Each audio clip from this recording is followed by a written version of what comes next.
Thanks for tuning in, and welcome to the Good Earth's weekly radio show, Another Day of Living, where the conversations are all about eating well, living well, and feeling good. And now, here's your host, Alex Litwack. One of the best things about this job is I get to interview people all over the city, and today I'm close to home. In fact, we're on my back deck with the birds singing. I hear the dogs barking. My girls and boys are behaving at the moment, but if a squirrel appears, all hell could break loose. And with me on my back deck is Morgan Sheets. She is a certified holistic wellness coach. Hello, Morgan. Hi, Alex. Thanks for having me here today. I've talked to some other coaches, but I think you have a different approach. First, let's talk about how you got into wellness coaching. I've had a passion for helping people my whole life. Before wellness coaching, I had my own massage therapy business and was a certified massage therapist. What I noticed is that my favorite part of my job became the intake, and it became talking people through their symptoms and their issues and really diving deeper to the root cause of the problem. Combine that with I'd had a lifelong passion of natural health, healing, and learning how to transform some things within myself. I know there are different schools of coaching and that there are different philosophies of coaching. What's the one that you're embedded in? The technical term for what it is called the core coaching method. What that really means is that I'm a guide to lead the person into their own answers and their own truth. I have an extensive knowledge of natural health and wellness to support the person with information. But the goal is to never tell anyone what to do. It's to help them uncover what is in alignment with them for their proper next step. So you're not giving people a bunch of advice. No. And naturally, if a person has an I don't know, I'm not going to leave them stuck in their I don't knows. That's where the coaching really comes in, is for me to ask more questions, or as an intuitive, sometimes I can see or hear things in my mind that may work for them. So I'll bring them up and then I'll say, how does that feel to you? What feels good about that? What doesn't feel good about that? And it's kind of like a little, a primer to get them going back on track within themselves. I love that word, intuitive. So how do you know you're an intuitive person? Well, first of all, I just call it an inner knowing. A lot of times I say what people are thinking, and I can read underneath what they're saying. And so it really just came through out of an observation. I just noticed that I know things without any logical way of knowing them. But you're not a psychic. I don't think so. I wouldn't call myself a psychic. Just want to be clear. Okay, so what is your methodology? Somebody comes to you and you're doing a basic intake. Where do you start? So my intake is actually really extensive. We typically spend 90 minutes to 2 hours, and I have a 16 to 20 page packet. It's not exactly the same for every person. Before we even get to the intake, there's been a conversation, so I know what they're wanting to work on and what they're wanting to focus on. So I, from that point, change it up a little bit to match each person. Then we have a conversation, much like we are today, and I start asking questions and diving deeper, and then start letting them guide. And so the first step is truly helping them discover their well-being blueprint. It gives us a guideline to follow. While yes, anyone can totally tune into their body and know what decision or what food is right for them, I find that takes a lot of practice and a lot of doing.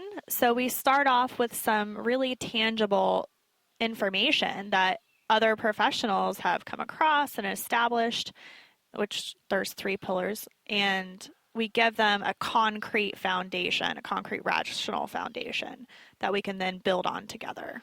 What are the 3 pillars? The 3 pillars are your blood type, your dosha, which is from the Ayurvedic system, and your personality type. how does your blood type impact holistic wellness coaching? So it's amazing. Like when you think about how we're all unique, your blood type impacts it because everything that we eat and every thought we think and every experience that we have contributes to a biochemical reaction within our body. Our blood actually determines how we respond to that input and that stimulus in our environment in a certain way. Like our ancestors and our how they evolved and the environments that they're in contribute to the blood type that we have. Certain characteristics that have been established, if someone wants to look into it more, the man that discovered this and does this work, his name is Dr. James D'Adamo. He has a brilliant book. My favorite one is Live Right for Your Blood Type. So what I found is that when you eliminate certain foods that don't react well with your blood, like your body just wasn't made to process elements in that food, it can create inflammation, digestive disturbance, fatigue, because your body is fighting these components or elements in your food. And the same goes for like your stress response. For example, I'm an A+ blood type. And A's, we evolved in a way that we're very sensitive to stress. So what that means is, for example, exercise. If a type A is going to go out and do the cardio boot camps and the intense things, it causes a stress response in the body. So it actually becomes counterproductive, and we start feeling worse and start gaining more fat because that way of moving doesn't go with how we were made to operate in this world, basically. So what kind of exercise should an A blood type do? So A's need to do mindful, gentle exercise. I'm not saying that you can't ever do like a boxing class or anything, right? There's no absolutes here. What it does mean is that our bodies were not made to be pushed to an extreme limit. That's going to cause us to start breaking down and get really tired. So great exercises for A's are things like Tai Chi, Pilates, walking, probably like kayaking, canoeing, golfing. Things where you're active, but it's gentler and it's more mindful and peaceful. Yeah, I don't think anybody should be doing boot camp. I don't care what blood type you are. It sounds awful to me. It's, pretty harsh on a lot of bodies. So you're educating your client about their blood type and how that has an impact on the way they, not just exercise, but the way they eat and maybe the way they respond to stress. Okay, so that's pillar number 1. Yes. Okay. And do you find with the people that you work with, if they follow that, it significantly shifts the way their life is going? Yes, definitely. Especially with digestive issues. So I had a client that had chronic stomach pain, like intense chronic stomach pain at the top of her diaphragm. And we changed some food. She had some anxiety things, so we worked on that together. And as long as she stays away from the trigger foods, which we identified, the pain doesn't come back. Another client had eczema, and she just couldn't get it to go away. So again, we discovered her blueprint, started supporting her to live in alignment with it. It's been about a month, and the eczema is going away. It's not completely gone yet. Chronic systemic things take time to go away. Absolutely. We can't expect immediate results. Sometimes you do have immediate results. Like if you're a person that's dairy sensitive and you eliminate the dairy, you're going to feel better right away. There's a dog in my neighborhood that's just barking, and I feel so bad for it. Like, why is it? It must be stressed out. It's just unhappy. Or it just wants to join our conversation. You're probably right. Okay, so the next pillar you said is the dosha. The dosha. Which comes out of Ayurveda. Can you explain how that impacts a person? Sure. So our dosha is not as specific as our blood type. You can only have one blood type, right? There's 3 doshas, and you can actually have characteristics of all of them. So when I'm explaining it to people, I like to tell them that the dosha is really, it's kind of an essence-based system. We're looking more at qualities, not absolutes. So the 3 doshas, we have the vata, the kapha, and the pitta. And so what we would look at, for example, if you're a vata, that means that you tend to be more also high stress. The vata is going to be typically a type of person that has a more slender frame, higher metabolism. They're high in what we're going to call fire qualities. They can be more in the head. I'm a vata, and I kind of lovingly call us airheads sometimes because we can be very dreamy and spacey. Also, like I said, sensitive to stress. So the pitta is more of your medium build. So they're going to be the kind of person that tends to just stay the same, meaning they're not going to lose weight too easily or gain weight too easily. They're just a very moderate personality. And looking at the body, you can see that too, just your medium build. Also kind of more even-tempered. They are also on the fiery side though, so in the imbalance that can show up as especially like skin eruptions, flushing, anything that you can think of where you have too much heat or fire in your body. So people with rosacea, people with eczema, tend to be more pitta. Mm-hmm. Okay, and the third one? The third one is kapha. And so those people are defined as typically having more bigger eyes, oilier skin. Like, of the doshas, they're the most stable, grounded profile. Loving, peaceful, and they tend to have the largest body type, just the larger frame. That's the best words I can think of to describe kapha is just stable, strong, grounded, sturdy. And how do you define the imbalances? So what you do is people can take a dosha quiz. If they're interested, you can find them online many places. Just type in dosha quiz, and that will help you identify your primary dosha. And then you just look at Ayurveda, and you can see what are the primary imbalances for your dosha. One thing I would say as a word of caution is I don't really advise following the diet to a T with Ayurveda because, again, I use the doshas with clients for the qualities, not per se the specifics, because that's where we go in your blood type. If you want to go specific, you want to go to your own biochemical individuality, and the dosha is a more generic overall category. And some people can be a little pitta, a little vata. Exactly. Or a little kapha, a little pitta. And some people are actually all 3, which makes it a not really good guideline for that person to follow, because when you have all 3 qualities...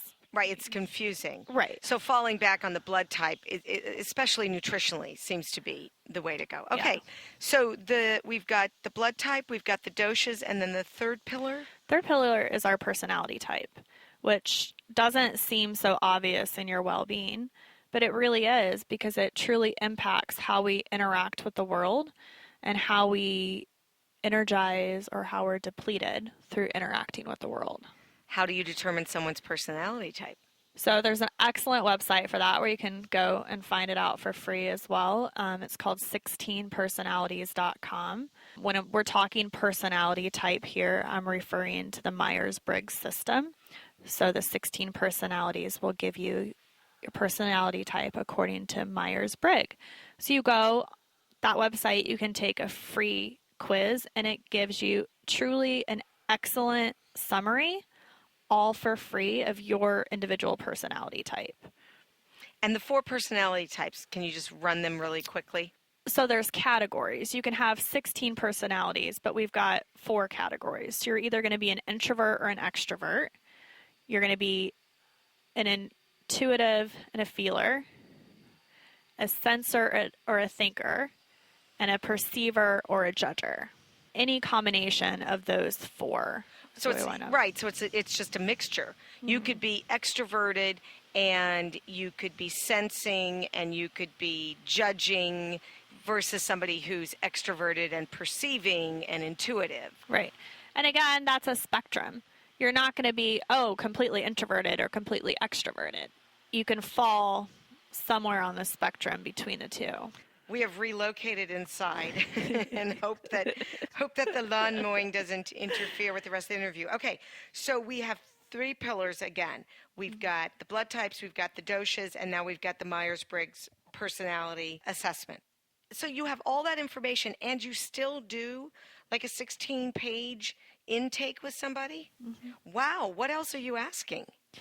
Well, then we have to get into like their personal history and their thoughts and their beliefs and their life experiences, because all of those things also add into the expression of all of these qualities. And so in the intake, I'm also looking to see through observing where I can see patterns and imbalances. My framework of looking at the world is to see patterns. So the intake form serves as that guideline for me. We dive in and we dig in a lot deeper in our intake conversation, but by having all of that information from them written down, it gives me an initial framework of their life experience, their goals, their dreams, to look at and begin to see a pattern and to know where I need to ask them more questions to uncover what needs to be uncovered to get them to move past whatever they're coming to me to work through. It sounds like a really intimate intake. Like you are going to really know somebody. Yeah. Well. Yeah. So how many people come to you and are really living their truth? Anybody? Uh-oh, I see the expression on your face. That would be a big fat no. I'm thinking, if that tells you anything. No, I mean, to be quite honest, I think my role in their life typically is to be the catalyst that gets them on track to living their truth and living in alignment. That while people may come to me for physical issues, those are really simple for me typically to resolve, and they kind of always feel drawn and pulled to then dive deeper into living authentically within themselves and living out their truth. Don't you think most people get in their own way with a lot of shoulds, with a lot of fear, with a lot of can'ts, setting themselves up maybe for failure versus success? Yes, and also I think that we, as a culture, we really haven't been taught to lean into who we are and to create goals and dreams that are truly in alignment with what we want on a deeper level. It's not conscious in a lot of people that they're not living authentic or not living their truth. It's just that they really haven't ever been supported or taught to be in a place where they really dig in and discover what those things are to then take action on. So quite honestly, the people that come to me have all tried really hard, and I think they're all doing their best. It's not a conscious thing that they're getting stuck in the can'ts or the shouldn'ts or the shoulds or anything like that. They really all have a deep desire to be the best they can be. So with all of this information, you then create a well-being blueprint. What does that mean exactly? So part of the work when we're together, it's not just identifying the blueprint, it's as we have the sessions, getting them to take the steps to live in alignment. So by the time they finish working with me, they've already created the sustainable habits to live in alignment with themselves. So really at that point, what the blueprint looks like is we just create a document where all of the things that we've worked on are listed, and all of the qualities of who they are, what they need to eat, how they best manage stress, what they like to do for exercise, what self-care would look like, all of those things are in that document should they need to refer back to it in the future.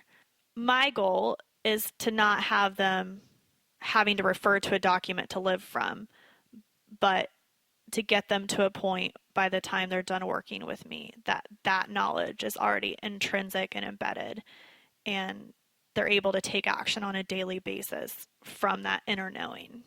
And then do you see them 3 months down the road or 6 months down the road? Sometimes, but to be quite honest, I mean, I don't I don't create sustainability in clients for myself because by the time they're done with me, they're generally empowered and they feel pretty good on their own. So if they have something come up, yes, they'll come back. But as a whole, I mean, they feel really good, and Morgan, that's not a good business model. I know. You might want to rethink that. I know. Empowerment and Yeah. getting people to be sustainable and being healthy Yeah, is quit much that. worse than disease management, I tell you. Yes.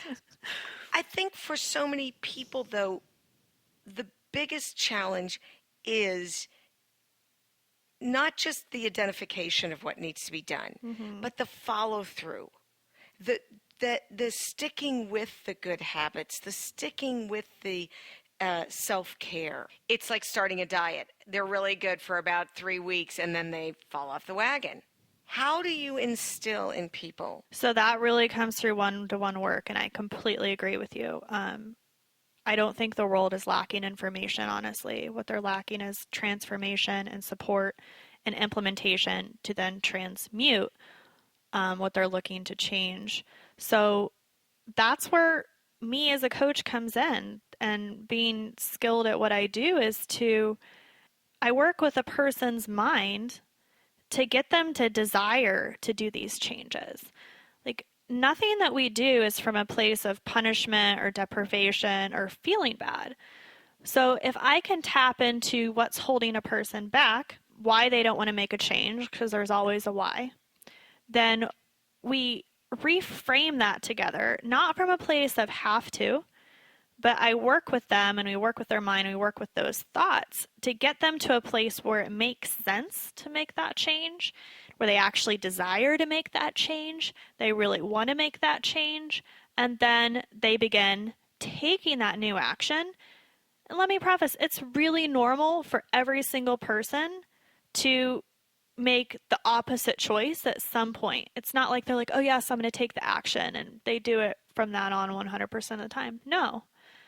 But what happens is after they move into this place, they're in the desire, it feels good to take the action, and then one day they take the old habit, the old pattern, the old action. What the gift they get is contrast. And instead of going back to the old habit, they introduce themselves to the fact of how bad that old thing feels, and they remember, again, why they're doing this other thing that feels so good, because this new habit is what works. And so through the one-to-one coaching and continuous meetings, my job is to keep them on track and keep building these new skills and new habits so that they are sustainable, being that they become automatic. This new thing then becomes what's normal in the pattern. So it sounds like you work with people for more than just 1 or 2 sessions. Yes. What's typical? So typical is a minimum of 6 sessions. And then we get the longest package I've had up to this point is 6 months working with me, where the frequency can differ depending on the needs. Maybe we meet once a week, maybe it's every 2 weeks, maybe it's 3 times a month. If someone is looking at like a total life transformation, to me, that's going to be a year. Because the thing is, and depending on the level of transformation required, that really dictates the amount of time that you need support to get to where you want to be. It's not like it's an acute situation where something just happened and you can break that habit immediately. For most people, they've been in a rut for a sustained period of time. Right. So you're right. Changing that quickly, trying to revolutionize your life overnight is I think, setting oneself up for failure. It is. It is.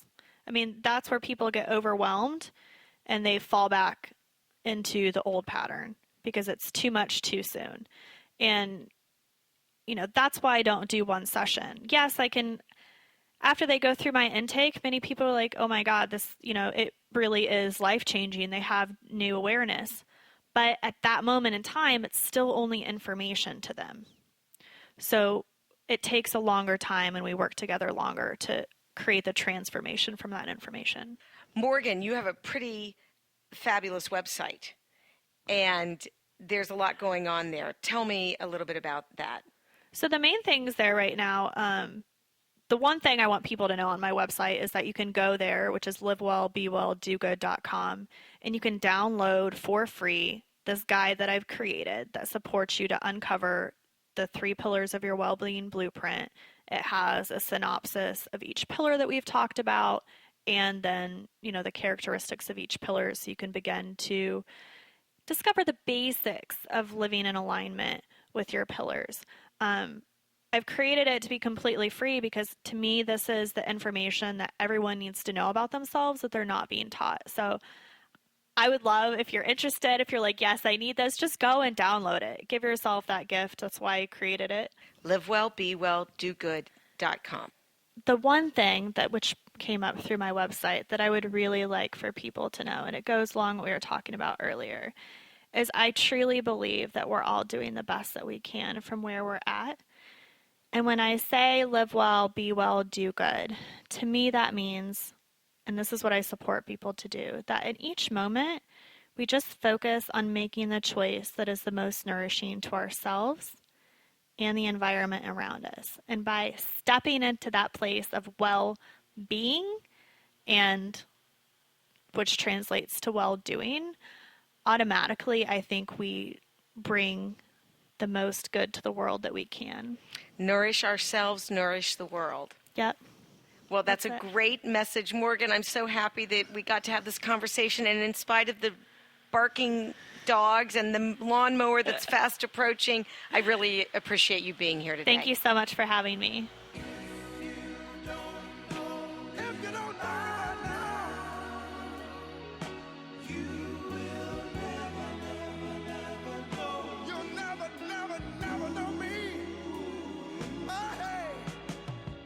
The Good Earth Natural Food Company is celebrating its 46th year as Indy's original source for organic foods, high-quality supplements, toxin-free body care products, therapeutic herbs and teas, cooking spices, essential oils, healthy shoes, and so much more. Our experienced staff is here to help you choose from over 20,000 items in our lively home in the village of Broad Ripple. We're open Monday through Saturday, 9 a.m. to 8 p.m., and Sundays, 11 a.m. to 6 p.m. And our website is good-earth.com.